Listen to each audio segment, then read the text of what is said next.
いや本当に羨ましいですね。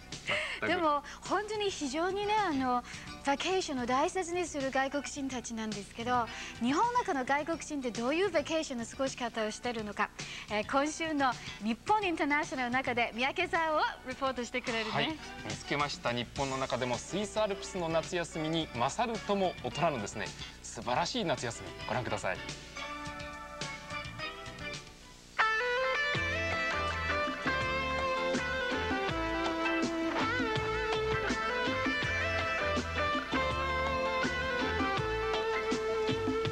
気分はまるでヨーロッパ。ここ野尻湖は日本に住む外国人にとって絶好の避暑地。北から南から15カ国およそ5000人が集まります。こんにちは。はい。どちらの国からいらしたんですか？名古屋という国です。名古屋という国です。名古屋とこことどう違いますか？名古屋とこことどう違う？やっぱりここは国際的で、ちょっとだけ日本から逃げることができるからね。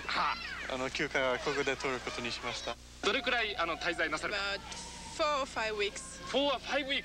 4週間から5週間。4、5週間でいくら？それは大体7人家族でね、私たちは子供5人おりますけどね、7人家族で2日間他のところでいれば、その予算でここで4週間大丈夫です。7人家族の方で2日間どっかよそに旅行行くとする。そのお金で4、5週間滞在できる。できる。はあ、さてですね、ここに住んでいる皆さん、果たしてどういう暮らしをしているんでしょうか。日本インターナショナル野尻湖の海人別荘村の巻。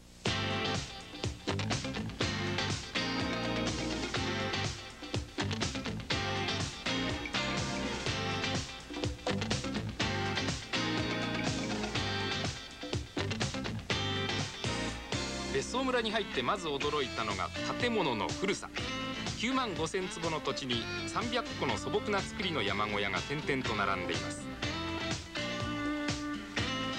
今から65年前、外国人宣教師の人たちが夏を過ごしたのが始まりで、当時の建物を修繕しながら大切に使っているのだそうです。もう全て木ですね、これ。そう、全て木ですね。自然のままです、本当に。欄間もそのままほら木の枝が使ってあるでしょ。ずーっとして天井もですね、昔の天井ですよね。裸電線があったりなんかして、電球も裸、暖炉がありますね。そう、暖炉もね、すごくいいです。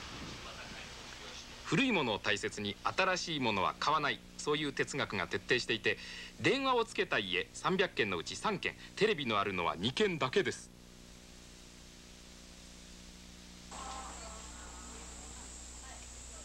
別荘村でお金を使う場所というとここだけ。売店が3軒。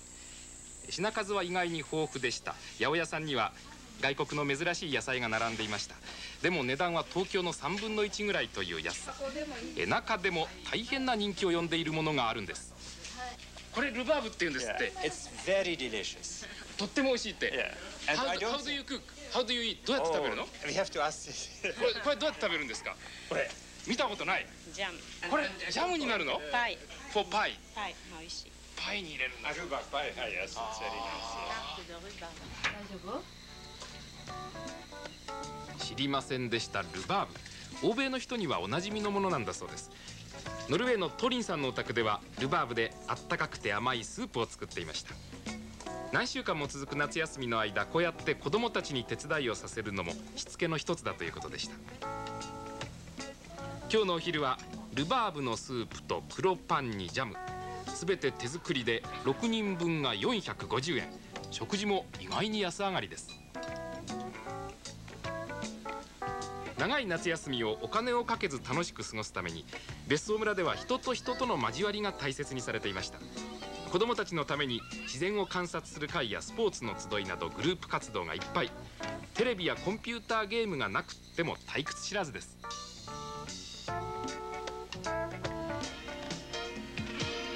じゃあお父さんたちはどうやって4、5週間の長い夏休みを過ごしているのか。こういう光景をあちこちで見かけました。傾きかけた小屋を村一番の豪華な別荘にしたのがアメリカ人のリードさん。土台と畳以外は全部古い材木を使って自分の手で直したんです。夏休み14年分の丹精が込められています。家を直していくのが何よりのレジャーだったそうです。あらららららら、やっぱりドアですね。ドアとはわからない。そして中に階段があってですね、紐が垂れてますね、奥にね。はい。この紐を引っ張るとここが開くわけなんですね。あ、本当だ。天袋が開いた。ああ。そしてこれはリッチと評判なのがこの家です。暑い。ここはですね、バンスカさんというお宅、実は手作りのフィンランド製のサウナなんです。バンスカさん、これバンスカさんが作ったんですか？そうです。5年ほど前に作りました。何年ぐらいかかりました、これ作るのに？いいえ、2週間でした。2週間でできたの？全部でいくらぐらい？安かったですわ。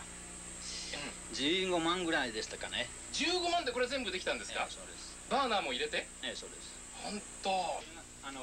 15万円で総ヒノキ作りのサウナができちゃう。ちょっと信じられませんね。